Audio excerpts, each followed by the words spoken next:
So starting the test drive in the Escalade V,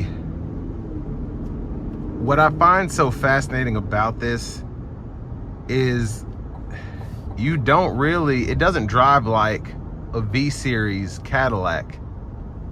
Well, I guess in a sense it does, because what V Series, especially stock ones, tend to be is fast, but also extremely comfortable.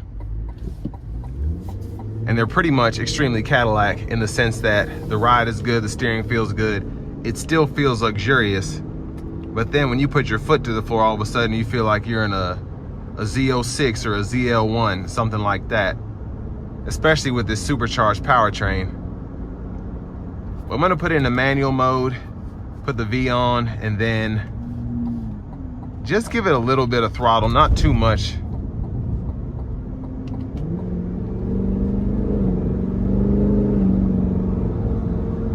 As this only has 5 miles on it, I don't want to redline it, but I'll tell you, this thing is nasty. It really is.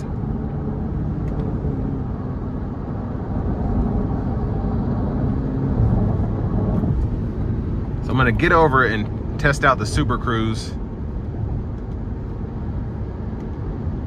If I can get all the way in the lines. There it is. So there's a SuperCruise there. And what's great about this is, again, with it being an Escalade, it's just, put in the drive. It's so smooth, just ridiculously smooth. This ride quality is insane. Just impressive in every sense.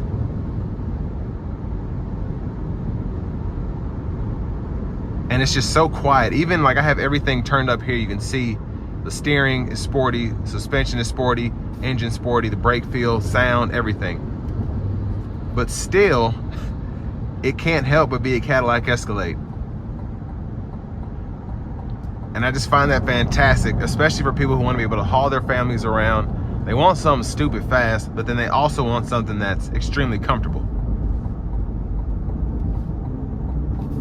And then that growl from the motor, gosh, I mean, the exhaust is just crazy.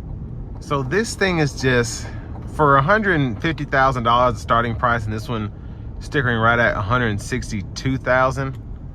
And this is before any dealer markup is, I'm pretty sure that's still going on because people are still able to pay for it, or still wanting to pay for it, I guess. It's just impressive what all you get for that money.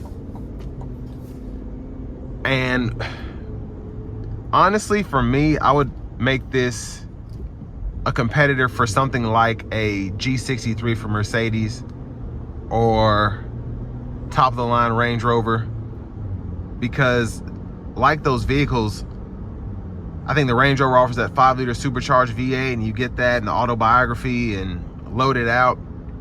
You can be looking at 180 to 200,000 after everything's said and done. And then the same thing with a G63, that's probably much more actually. But I feel like, just like the Z06 Corvette, this is kind of the bargain in terms of a performance SUV that is a luxury SUV as well. And honestly, I think it's the best looking out of those. Now the new Range Rovers that come out like 23, 24, that new body style, you either love it or hate it, and I'm not a big fan of it. I haven't actually got a chance to review one, but just not my cup of tea looking at pictures and videos online. And the G63 is great, but I mean, you want to get one of those new, dealers are trying to charge 300 grand.